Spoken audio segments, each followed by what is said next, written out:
Hey everyone, my name is Champomata, aka the Math Guru, and welcome to my channel, which will bring you all things mathematical and more. So, without any further ado, let's get to it.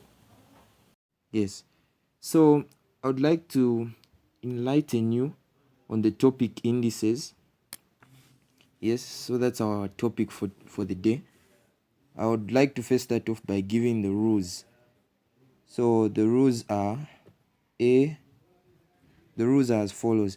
So given you have a to the power m multiplied by that a to the power n, then we're saying that the product is supposed to be the sum of the powers. And then say for instance you are given the same a to the power m divide by a to the power n, so that is going to give us, you're going to have the difference of the powers, and then you know that anything to the power 0 will give us 1. The last, let me not say the last, but the fourth rule, one which I can say may not be included in your textbooks, is this guy. Say you're given a to the power m multiplied by b to the power m. What's that going to give us? So we only consider the fact when the bases are different. But what if the powers are different? What are we going to have at the end of the day? So if the powers are the same and the bases are different, you're just going to straight on multiply the bases, and they'll have one common power. This is proven through, let's say we're given 3 to the power 2 multiplied by 2 to the power 2. So if you have that, then you are saying the powers are similar. You multiply that and you get 6 to the power 2, right? Which is 36. So if we try to go the other way around it, so we'll say 3 to the power 2 is 9, and 2 to the power 2 is 4, and that will give us 36.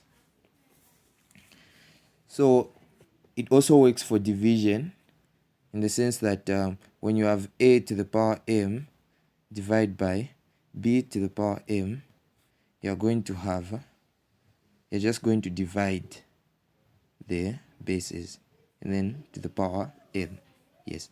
So now I'd like to give some examples on the indices. Yes. So as you can see here with me, I have some examples, and these are from actual past paper years. The first one, we have evaluate minus 3 to the power 2 plus 3 to the power 2. Given that square root of 2 is equal to 2 to the power x, find the value of x, and that's from 2021 internal. The second one is 9 to the power 1 over 2 plus 1.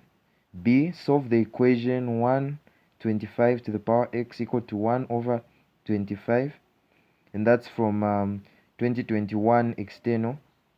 The third one is evaluate 64 over 125 all raised to the power negative 1/3.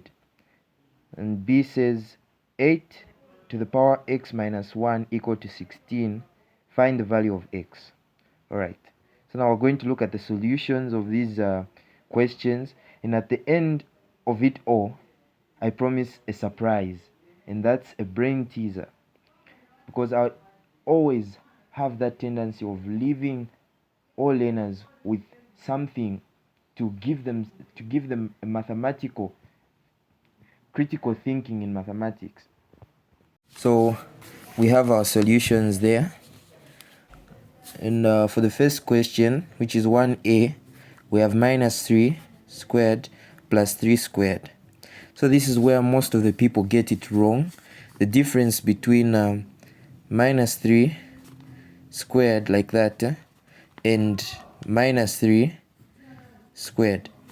So this simply implies minus 3 multiplied by 3, whereas this is minus 3 multiplied by minus 3. Notice the difference here. So when we multiply there, we're going to have 9 and a minus sign, and we're going to have positive 9 there, which is not equal.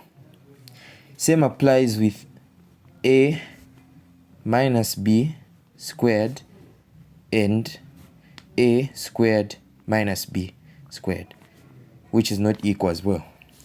So in this case, we're saying this will give us minus 9 plus 9, which will be equal to 0.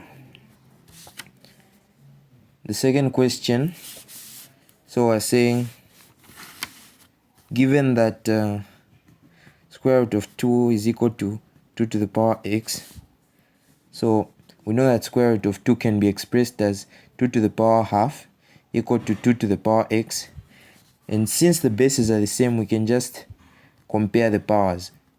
So that would be x is equal to 2. So the second question, so 9 to the power half plus 1. So we know that 9 to the power half is square root of 9 plus 1.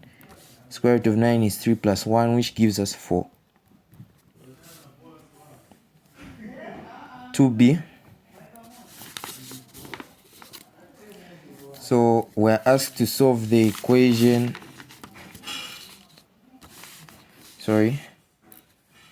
125x equal to 1 over 25.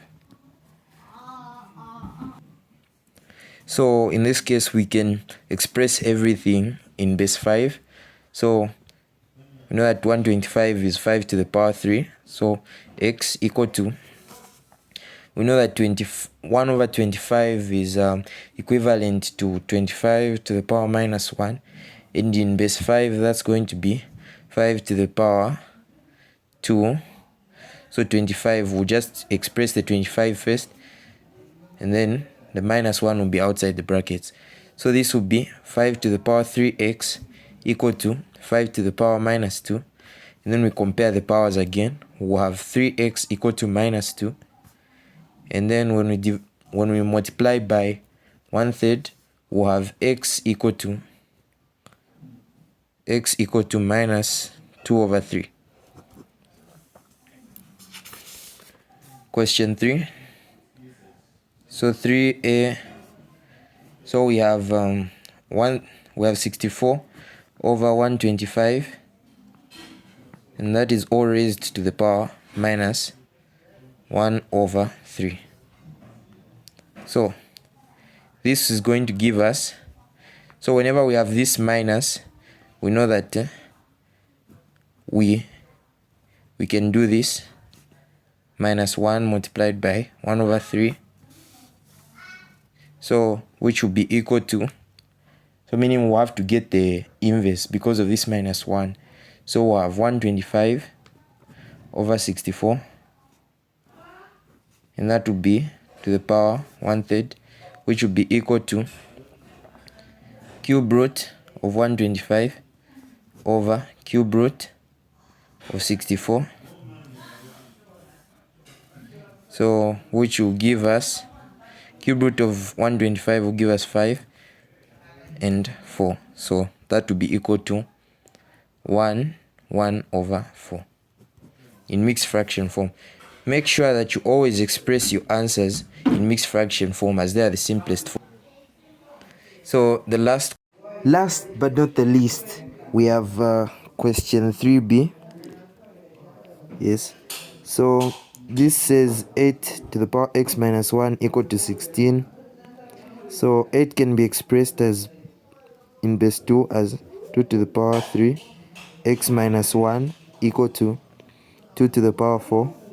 So when we multiply the exponents, we'll have 2 to the power 3x minus 3 equal to 2 to the power 4. So when we compare the powers, we have 3x minus 3 equal to 4. And then we have 3x equal to 7. When we multiply by 1/3, we're going to have x as being equal to 2 1 over 3. Yes. Don't forget to like and subscribe for more amazing videos. In the next video, we're going to be having a brain teaser. Thank you very much.